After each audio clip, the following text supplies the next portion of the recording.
producción final de 19,3 millones de toneladas. Hay que ver qué es lo que sucede o cuáles son las expectativas entonces de los productores para esta campaña 2025-2026. Vamos a analizarlo con nuestro entrevistado de hoy. Vamos a presentar a Martín Vizcaizaque, presidente de la Asociación Argentina de Trigo. Martín, buen día, gracias por recibirnos. ¿Cómo estás? Buen día, ¿qué tal? ¿Cómo va? Muy bien, acá estamos. Como recién explicaba muy bien, en las vísperas de una nueva campaña de trigo, mientras hacemos montones de otras cosas, pero el tema que las nos preocupa perspectivas, hoy es esto, ¿no? claro, digo, las perspectivas igual en comparación con la campaña anterior, ¿cuáles son? ¿Son positivas? Mira, hoy tenemos factores positivos y negativos. Positivos es que tenemos una buena relación insumo-producto, que el año pasado no teníamos. Y después, un factor negativo que es positivo para el trigo es esto que recién comentaba Gabriela de las lluvias que han saturado los perfiles. Claro. Y que el trigo es una herramienta buenísima para bajar ese contenido de agua en los perfiles, fijando carbono y formando materia orgánica. O sea que es una estrategia buenísima el trigo para manejar esos sobrantes de humedad. Entonces tenemos buena relación insumo-producto, tenemos humedad en los perfiles necesaria para el cultivo. Lo que nos falta es tener un poquito más de precisión. ¿Con qué condiciones lo vamos a sembrar y con qué condiciones lo vamos a cosechar? ¿Qué nivel de retenciones vamos a tener? Hoy, si hacemos las cuentas con el nivel de retenciones que el gobierno dice que vamos a tener, que es volver a los 12% de retención, el trigo en muy pocos lugares da margen positivo. Claro. Entonces eso nos genera incertidumbre, más allá de que no tenemos certidumbre en lo climático y certidumbre en lo político. ¿Qué pasa si Rusia y Ucrania, que ojalá pase eso, empiezan a ir hacia el camino de la paz? Son dos competidores muy fuertes en trigo que, bueno, nos van a poner en un aprieto. Entonces, son varias las incertidumbres que tenemos como para nosotros sumarle alguna más. Eso es un poco lo que estamos pidiendo, de unas certidumbres para nosotros poder armar la estrategia.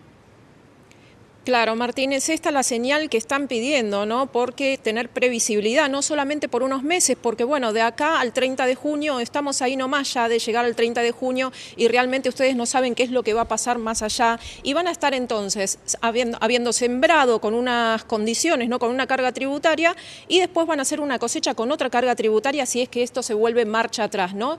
Pero la pregunta clave es la siguiente, si incluso en el caso de que esto se extienda o se mejore con una quita todavía mayor, digamos, a estas retenciones, en el caso del trigo, bueno, que estaban en el 12, se llevaron al 9,5, pero si se eliminaran totalmente o se les quitara un poco más de retenciones todavía, acercándolo un poco más al cero, ¿esto sería suficiente para poder, digamos, recuperar competitividad, recuperar rentabilidad, o ni aún así les darían los números a los productores?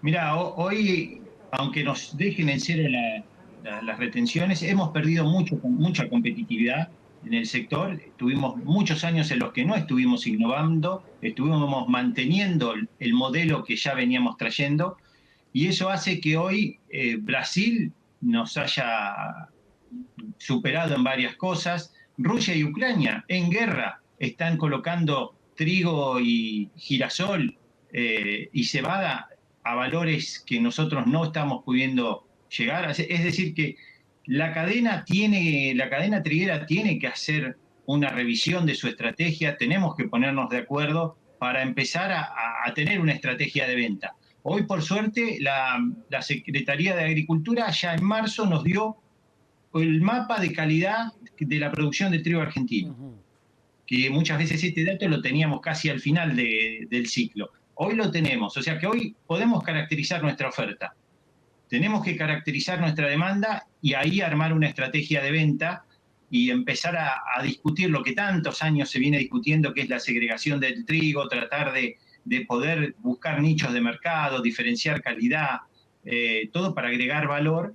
Y bueno, tenemos que hacer todos una estrategia de venta, como también el productor tiene que estar atrás de esta estrategia de segregación, porque es donde empieza la segregación, y tiene que estar muy atento a los mercados. Hoy ya no es producir kilos, hoy tenés que producir kilos, pero de calidad, y uno tiene que estar atento al mercado. Y para eso tenemos herramientas como los mercados a futuros, que vamos a tener que empezar a trabajar, porque las condiciones cambiaron. Ya no tenemos subsidios de tasa, ni créditos subsidiados, ni nada por el estilo. Entonces hay que ser muy eficiente en el lote y muy eficiente en la comercialización. Si no, quedamos fuera del mercado global.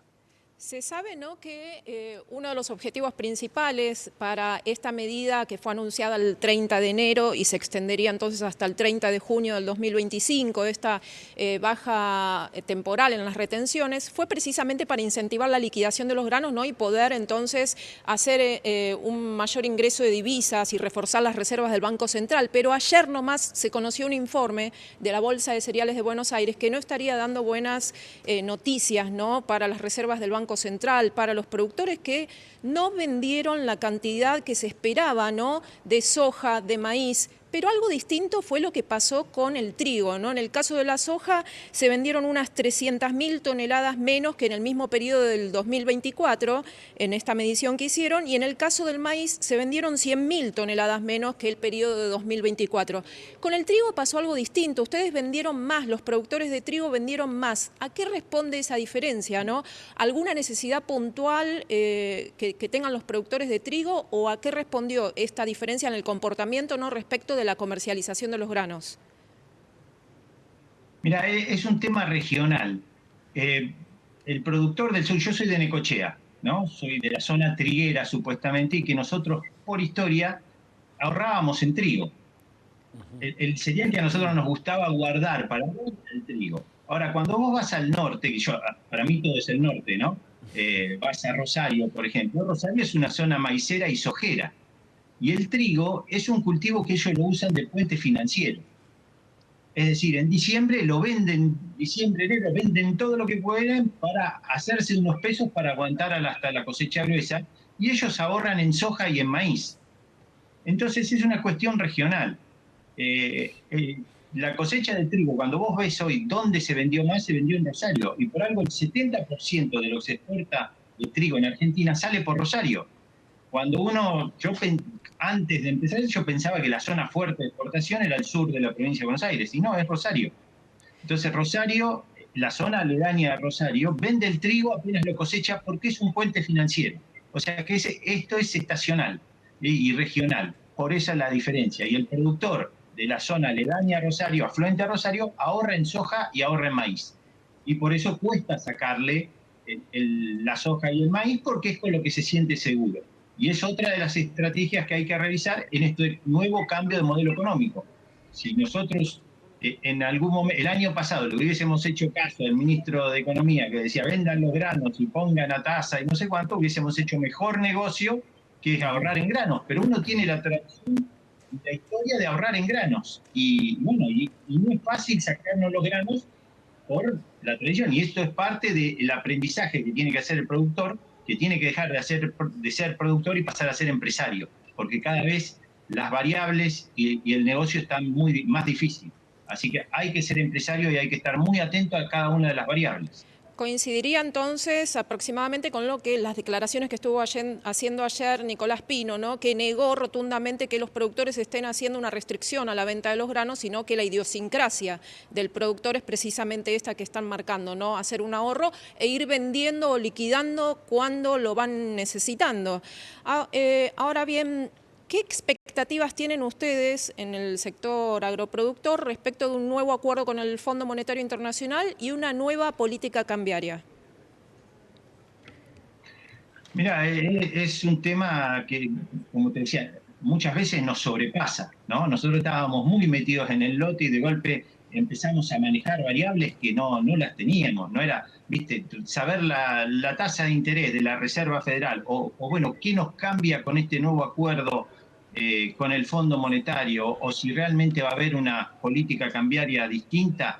O sea, nosotros hoy vemos que el tipo de cambio nos parece bajo, atrasado. Pero bueno, no sabemos, venimos de muchos años donde sin controlar la inflación se devaluaba, y eso generaba más problemas, ¿no?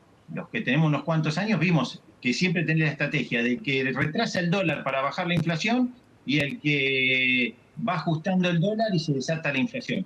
O sea, no tengo claro qué es lo que puede llegar a pasar.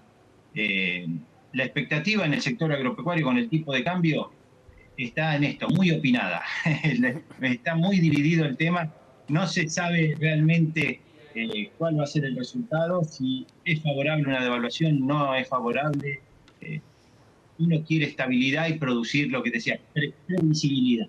Ahora, Estos cambios, a nosotros manejamos muy pocas variables, nos complican porque nosotros tenemos estabilidad por lo menos en alguna variable. Ahora, Martín, en algún sentido, este nuevo escenario que se planteó en el último año con inflación en descenso y un tipo de cambio estable, a ustedes en lo primero los benefició. Me imagino que para todos los insumos que tienen en pesos es mucho más fácil manejarse con una inflación en baja, pero por el otro lado les causó el perjuicio de que la inflación sigue su curso y el dólar nunca se movió. No, exacto, perdimos muchísima competitividad y hoy los gastos de estructura son realmente muy pesados.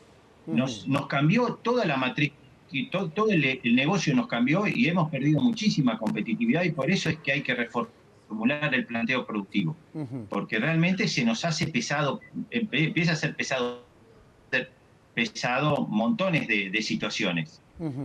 Entonces necesitamos realmente modificar nuestro esquema de producción, nuestro planteo productivo y estar muy atentos, porque Claro. era lo que vos decías. Hemos perdido competitividad porque hoy lo que está en dólares nos cuesta mucho a nosotros. Lo Bien, que está en pesos nos cuesta. claro. Y lamentablemente también, como pasa siempre con cualquier empresario argentino, además de ser un experto en su propia materia, en su propio negocio, hay que ser también un experto en finanzas para que el negocio sea redituable. Martín, le agradecemos muchísimo este contacto. No, gracias a ustedes y a disposición siempre. Martín Vizcaizaque, presidente de Argentrigo, de la asociación que reúne a toda la cadena de ese cultivo, con algunas perspectivas interesantes, porque digo, también aún en este escenario y aún con la oportunidad perdida, como dijo, si le hubiéramos hecho caso al funcionario que nos mandaba a hacer Harry Trade concretamente, hubiéramos ganado más. Pero también explica algunas aristas interesantes de lo que es el mundo de los productores, ¿no? Como él decía, bueno, los que somos de la zona triguera ahorramos en trigo, preferimos ahorrar en trigo antes que en alguna moneda, sea pesos o dólares. Lo que dicen siempre los productores